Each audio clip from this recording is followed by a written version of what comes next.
Hi friends, ഇന്ന് നമുക്ക് ഇഫ്താറിനൊക്കെ തയ്യാറാക്കാൻ പറ്റുന്ന വളരെ ടേസ്റ്റി ആയിട്ടുള്ള എഗ് പൊട്ടറ്റോ കട്ട്ലേറ്റ് എങ്ങനെയാണ് തയ്യാറാക്കിയെടുക്കണമെന്ന് നോക്കാം. അപ്പോൾ ഇതിനായിട്ട് നമുക്ക് ആദ്യം തന്നെ പൊട്ടറ്റോ വെച്ചിട്ടുള്ള ഒരു ഫില്ലിങ് തയ്യാറാക്കിയെടുക്കണം. ഞാനിപ്പോൾ ഒരു പാനിലേക്ക് കുറച്ച് ഓയിൽ ഒഴിച്ച് കൊടുത്തിട്ടുണ്ട്. ഓയിൽ ഒന്ന് ജസ്റ്റ് ചൂടായി വരുമ്പോൾ ഇതിലേക്ക് ഒരു 1/4 ടീസ്പൂൺ പെരുംജീരകം ചതച്ചത് ചേർത്ത് കൊടുക്കുന്നുണ്ട്. ഇതൊന്ന് മൂത്ത് വരുമ്പോൾ ഇതിലേക്ക് നമുക്ക് 1 ടീസ്പൂൺ ഇഞ്ചി, വെളുത്തുള്ളി, പച്ചമുളക്, കുറച്ച് കറിവേപ്പില എന്നിവ ചേർത്ത് കൊടുക്കാം. ഇനി ഈ പച്ചമുളക്, ഇഞ്ചി, വെളുത്തുള്ളിയുടെയൊക്കെ പച്ചമണം മാറുന്നത് വരെ നന്നായിട്ടൊന്ന് വഴറ്റി കൊടുക്കണം. ഇപ്പോൾ ഇതിൻ്റെ പച്ചമണമൊക്കെ മാറി വന്നിട്ട് നന്നായിട്ടൊന്ന് മൂത്ത് വന്നിട്ടുണ്ട്. ഇനി ഇതിലേക്ക് നമുക്ക് 2 ചെറിയ സവാള ഇതുപോലെ കൊത്തി എരിഞ്ഞതും കൂടി ചേർത്തിട്ട് നന്നായിട്ടൊന്ന് വഴറ്റിയെടുക്കാം. ഇതിലേക്ക് ചേർത്ത സവാള ഒരു ലൈറ്റ് ബ്രൗൺ കളർ ആവുന്നത് വരെ വഴറ്റിയെടുത്തിട്ടുണ്ട്. ഇനി ഇതിലേക്ക് നമുക്കൊരു 1/4 ടീസ്പൂൺ മഞ്ഞൾപ്പൊടി ചേർത്ത് കൊടുക്കാം. പിന്നെ ഒരു 2 ടീസ്പൂൺ ഗരം മസാല പൗഡർ ചേർത്ത് കൊടുക്കാം. അപ്പോൾ നിങ്ങളുടെ അടുത്ത് ഗരം മസാല പൗഡർ ഇല്ലയെന്നുണ്ടെങ്കിൽ അതിന് പകരം ചിക്കൻ മസാലയുടെ പൗഡറോ അല്ലെങ്കിൽ മീറ്റ് മസാലയുടെ പൗഡറോ ചേർത്ത് കൊടുക്കാം.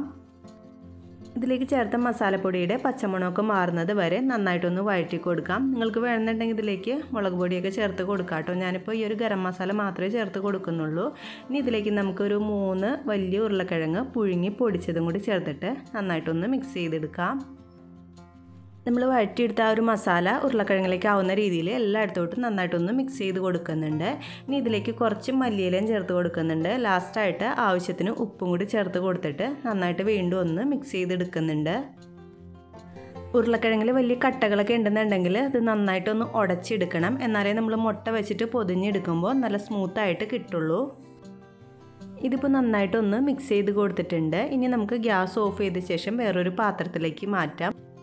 ഇനി ഈ കൂട്ടിലേക്ക് നമുക്ക് 4 ടീസ്പൂൺ ബ്രെഡ് പൊടിച്ചത് ചേർത്ത് കൊടുക്കാം. അപ്പോൾ ഇത് നല്ലൊരു ബൈൻഡിങ് കിട്ടാൻ വേണ്ടിയിട്ടും പിന്നെ അതുപോലെ തന്നെ എണ്ണയിലിട്ട് വറുത്തെടുക്കുമ്പോൾ അധികം ഓയിൽ കുടിക്കാതിരിക്കാൻ വേണ്ടിയിട്ടാണ് നമ്മൾ ഈ ഒരു ബ്രെഡ് പൊടി ചേർത്ത് കൊടുക്കുന്നത്. ബ്രെഡ് നന്നായിട്ടൊന്ന് മിക്സിയിലിട്ട് പൊടിച്ചെടുത്തിരിക്കുന്ന ഒരു കൂട്ടാണിത്. ഇനി ഇതും കൂടി ചേർത്തിട്ട് നമുക്ക് നന്നായിട്ടൊന്ന് മിക്സ് ചെയ്തെടുക്കാം. ഇനി അടുത്ത സ്റ്റെപ്പ് ഈ ഒരു എഗ് പൊട്ടറ്റോ കട്ട്ലേറ്റ് തയ്യാറാക്കിയെടുക്കാനായിട്ട് ഞാനിപ്പോൾ 4 മുട്ട പുഴുങ്ങി 2ആയിട്ട് മുറിച്ച് വെച്ചിട്ടുണ്ട്. അപ്പോൾ നിങ്ങൾക്കിത് വേണമെന്നുണ്ടെങ്കിൽ 4 ആക്കിയിട്ട് വേണമെങ്കിലും മുറിച്ചിട്ട് ചെയ്യാൻ പറ്റും കേട്ടോ. ഇനി നമ്മളിതിൻ്റെ മീതേക്ക് കുറച്ച് ഉപ്പുപൊടിയും കുരുമുളക് പൊടിയും ചേർത്ത് കൊടുക്കുന്നുണ്ട്. ഇനി നമുക്കിത് എങ്ങനെയാണ് കട്ട്ലേറ്റ് ആക്കിയിട്ട് തയ്യാറാക്കിയെടുക്കണമെന്ന് നോക്കാം. അപ്പോൾ നമ്മൾ എടുത്തു വെച്ചിരിക്കുന്ന ആ ഒരു ഉരുളക്കിഴങ്ങിൻ്റെ കൂട്ട് എടുത്തിട്ട് കയ്യിൽ വെച്ചിട്ട് നന്നായിട്ട് പരത്തി കൊടുക്കണം. അതിനുശേഷം ഒരു കഷ്ണം മുട്ട എടുത്തിട്ട് അതിൻ്റെ മീതേക്ക് വെച്ച് കൊടുത്തിട്ട് വീണ്ടും അതിൻ്റെ മീതേക്ക് കുറച്ച് ഉരുളക്കിഴങ്ങ് കൂടി വെച്ചിട്ട് കവർ ചെയ്തെടുക്കണം. ഏകദേശം ഒരു മുട്ടയുടെയൊക്കെ ഷേപ്പിലാവുന്ന രീതിയിൽ തന്നെ നന്നായിട്ടൊന്ന് കവർ ചെയ്തെടുത്തിട്ടുണ്ട്. അപ്പോൾ നമ്മളിത് കൈ വെച്ചിട്ട് നന്നായിട്ടൊന്ന് അമർത്തി കൊടുത്തു കഴിയുമ്പോൾ കറക്റ്റായിട്ട് ഒട്ടിയിരുന്നോളും. ഇപ്പോൾ നമ്മുടെ ആദ്യത്തെ എഗ് കട്ട്ലേറ്റ് തയ്യാറായിട്ടുണ്ട്. ഇതുപോലെ തന്നെ നമുക്ക് ബാക്കിയുള്ളത് തയ്യാറാക്കിയെടുക്കാം.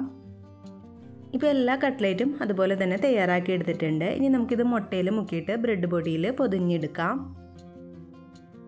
ഈ കട്ട്ലേറ്റ് നമ്മൾ എണ്ണയിലിട്ട് വറുത്തെടുക്കുമ്പോൾ ഒട്ടും പൊട്ടി പോവാതിരിക്കാൻ വേണ്ടിയിട്ട് ആദ്യം തന്നെ മൈദയുടെ ഒരു കൂട്ടിൽ ഇതുപോലെ ഒന്ന് കോട്ട് ചെയ്തെടുക്കുന്നുണ്ട്. അതിനുശേഷം ഒരു മുട്ട നന്നായിട്ട് പതപ്പിച്ചെടുത്തതിലും കൂടി മുക്കിയതിന് ശേഷം ബ്രെഡ് പൊടിയിൽ പൊതിഞ്ഞെടുക്കുന്നുണ്ട്. ഈ ഒരു ബ്രെഡ് പൊടി ഞാൻ പൊടിച്ചെടുത്തതിന് ശേഷം പാനിലിട്ടിട്ട് തീ കുറച്ചിട്ടതിന് ശേഷം നന്നായിട്ടൊന്ന് ചൂടാക്കി എടുത്തതാണ്. അപ്പോൾ ഇങ്ങനെ ചെയ്ത് വെക്കണമെന്നുണ്ടെങ്കിൽ ഈ ഒരു ബ്രെഡ് പൊടി നമുക്ക് കുറേ നാൾ കേടുകൂടാതെ സൂക്ഷിക്കാനായിട്ടും പറ്റും. അതുപോലെ തന്നെ നല്ല കരുകരുപ്പായിട്ടുള്ള കട്ട്ലേറ്റ് തയ്യാറാക്കി എടുക്കാനായിട്ടും പറ്റും. അപ്പോൾ ബ്രെഡ് കൂടുതലുണ്ടെന്നുണ്ടെങ്കിൽ ഇതുപോലെ പൊടിച്ചെടുത്തിട്ട് നന്നായിട്ടൊന്ന് ചൂടാക്കി വെച്ചാൽ നിങ്ങൾക്ക് ഈ ഒരു നോമ്പിൻ്റെ ടൈമിലൊക്കെ വളരെ ഈസി ആയിട്ട് നമുക്കിതുപോലെ തയ്യാറാക്കാനായിട്ട് പറ്റും. ഇപ്പോൾ ആദ്യത്തെ കട്ട്ലേറ്റ് തയ്യാറായിട്ടുണ്ട്. ഇതുപോലെ തന്നെ നമുക്ക് ബാക്കിയുള്ളതും ഒന്ന് തയ്യാറാക്കിയെടുക്കാം.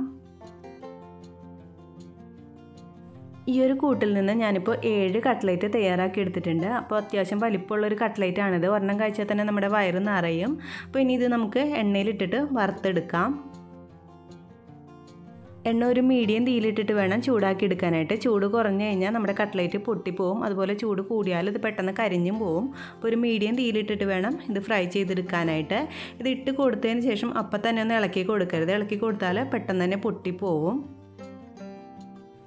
ഈ കട്ട്ലേറ്റ് എണ്ണയിലേക്ക് ഇട്ട ശേഷം 2 മിനിറ്റ് കഴിഞ്ഞിട്ട് നമുക്കിതൊന്ന് മറിച്ചിട്ട് കൊടുക്കാം. അപ്പോൾ അത്യാവശ്യം നന്നായിട്ട് ഗോൾഡൻ കളറായിട്ട് മുരിഞ്ഞ് വന്നിട്ടുണ്ടാവും. നമുക്ക് ഈ ബാക്കിയുള്ള ഭാഗവും ഇതുപോലെ തന്നെ നല്ല ഗോൾഡൻ കളറാക്കിയിട്ട് വറുത്ത് കോരി എടുക്കാം. ഇപ്പോൾ നമ്മുടെ വളരെ ടേസ്റ്റി ആയിട്ടുള്ള എഗ് പൊട്ടറ്റോ കട്ട്ലേറ്റ് തയ്യാറായിട്ടുണ്ട്. ഈ ഒരു പൊട്ടറ്റോൻ്റെ ഫില്ലിങ് തയ്യാറാക്കി വെച്ചാൽ നമുക്ക് ഈ ഒരു കട്ട്ലേറ്റ് എളുപ്പത്തിൽ തന്നെ തയ്യാറാക്കി എടുക്കാനായിട്ട് പറ്റും. അപ്പോൾ നിങ്ങളെല്ലാവരും ഒന്ന് ട്രൈ ചെയ്ത് നോക്കുക. ട്രൈ ചെയ്ത് നോക്കിയിട്ട് നിങ്ങളുടെ അഭിപ്രായങ്ങൾ എന്നെ അറിയിക്കാനായിട്ട് മറക്കരുത്. Thank you.